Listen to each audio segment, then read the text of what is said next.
মালদ্বীপ পড়লেই আমাদের চোখে কি ভেসে ওঠে? শান্ত, সুন্দর একটি স্বর্গ, তাই না? যেখানে দিগন্ত জোড়া নীল জলরাশি আর বিলাসবহুল রিসর্টের হাতছানি। কিন্তু এই স্বর্গের আড়ালে লুকিয়ে আছে হাজার বছরের এক দীর্ঘ এবং বিস্ময়কর ইতিহাস। যে ইতিহাসে আছে প্রাচীন বসতি, ধর্মের রূপান্তর আর স্বাধীনতার লড়াই। আজকের ভিডিওতে আমরা সেই অজানা মালদ্বীপকেই আবিষ্কার করব। জানব মালদ্বীপের বিকাশ, from ancient to modern, from paradise to crisis. মালদ্বীপের ইতিহাসের সূচনা হয় খ্রিস্টপূর্ব ৫ম শতকে, যখন ভারত এবং শ্রীলঙ্কা থেকে জেলেরা এই দ্বীপপুঞ্জে বসতি স্থাপন করে। ভাষাগত এবং সাংস্কৃতিক গবেষণা থেকে জানা যায় এই অঞ্চলের প্রথম দিকের অধিবাসীরা ছিলেন দ্রাবিড় এবং সিংহলী জনগোষ্ঠী। প্রাচীন লোককাহিনীতে কৈমালা মতো শাসকের কথা বলা হয়েছে, যিনি এই দ্বীপপুঞ্জে প্রথম শাসন ব্যবস্থা প্রতিষ্ঠা করেন।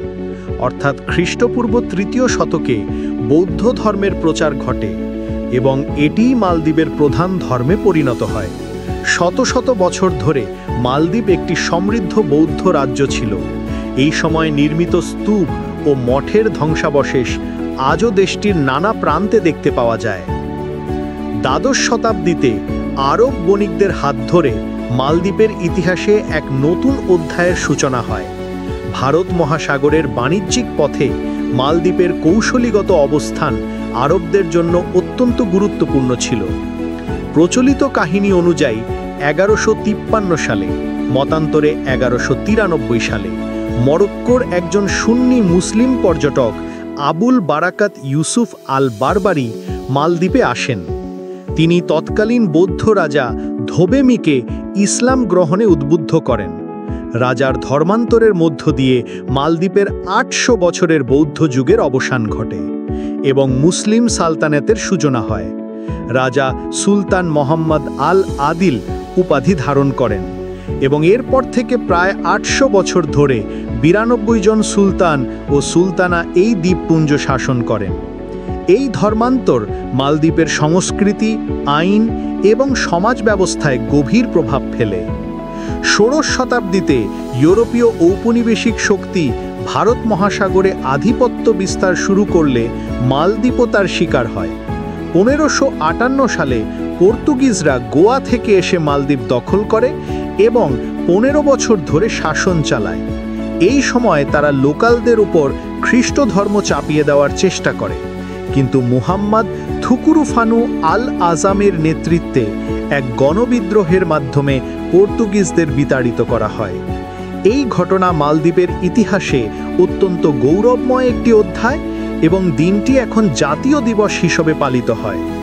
পরবর্তীতে ওলন্দাজ এবং ফরাসিরাও এখানে প্রভাব বিস্তারের চেষ্টা করে। অবশেষে ১৯বিংশ শতাব্দীতে মালদ্বীপ ব্রিটিশদের আশ্রিত রাজ্যে পরিণত হয়, যদিও সুলতানদের অভ্যন্তরীণ বিষয়ে স্বায়ত্তশাসন ছিল। দীর্ঘ ঔপনিবেশিক শাসনের পর ১৯৬৫ সালের ২৬শে জুলাই মালদ্বীপ ব্রিটিশদের কাছ থেকে পূর্ণ স্বাধীনতা লাভ করে। তবে স্বাধীনতা পরবর্তী পথচলা মসৃণ ছিল না। ১৯৫৩ সালে সালতানাতের অবসান ঘটিয়ে দেশটিকে প্রজাতন্ত্র ঘোষণা করা হয় এবং আমিন দিদি প্রথম রাষ্ট্রপতি হন, কিন্তু কিছুদিনের মধ্যেই আবার সালতানাত ফিরে আসে। অবশেষে ১৯৬৮ সালের এক গণভোটের মাধ্যমে মালদ্বীপ থেকে সালতানাত চূড়ান্তভাবে বিলুপ্ত হয় এবং এটি একটি পূর্ণাঙ্গ প্রজাতন্ত্র হিসেবে আত্মপ্রকাশ করে। ইব্রাহিম নাসিরের মতো নেতারা দেশের আধুনিকীকরণে গুরুত্বপূর্ণ ভূমিকা পালন করেন। ব্রিটিশরা ১৯৭৬ সাল পর্যন্ত গানদ্বীপে তাদের বিমান ঘাঁটি বজায় রেখেছিল। স্বাধীনতার পর বিশেষ করে ১৯৭০-এর দশক থেকে পর্যটন শিল্প মালদ্বীপের অর্থনীতির মূল চালিকা শক্তি হয়ে ওঠে। দেশটি বিশ্বের অন্যতম আকর্ষণীয় পর্যটন কেন্দ্রে পরিণত হয়। রাজনৈতিকভাবে দেশটি দীর্ঘ সময় ধরে একদলীয় শাসনের অধীন ছিল, যার অবসান ঘটে ২০০৮ সালের গণতান্ত্রিক নির্বাচনের মাধ্যমে। বর্তমানে মালদ্বীপের সামনে সবচেয়ে বড় চ্যালেঞ্জ হল জলবায়ু পরিবর্তন। বিশ্বের সবচেয়ে নিচু দেশ হওয়ায় সমুদ্রপৃষ্ঠের উচ্চতা বৃদ্ধি পেলে এর অস্তিত্বই হুমকির মুখে পড়বে। সুতরাং মালদ্বীপ শুধু ছুটি কাটানোর একটি সুন্দর জায়গা নয়, এর রয়েছে এক বর্ণময় এবং জটিল ইতিহাস। প্রাচীন বসতি থেকে বৌদ্ধ রাজ্য, ইসলামিক সালতানাত থেকে ঔপনিবেশিক শাসন এবং সবশেষে একটি স্বাধীন প্রজাতন্ত্র, মালদ্বীপের পথচলা নানা উত্থান পতনে ভরা। এই সমৃদ্ধ ইতিহাসই বর্তমানের পরিচয়কে তৈরি করেছে। যখনই আপনি এই নীল জলরাশির দিকে তাকাবেন, মনে রাখবেন এর প্রতিটি ঢেউয়ে মিশে আছে হাজার বছরের গল্প। মালদ্বীপের ইতিহাস আমাদের শেখায় কিভাবে একটি ছোট দ্বীপরাষ্ট্র সমস্ত প্রতিকূলতাকে জয় করে নিজের অস্তিত্ব টিকিয়ে রাখতে পারে।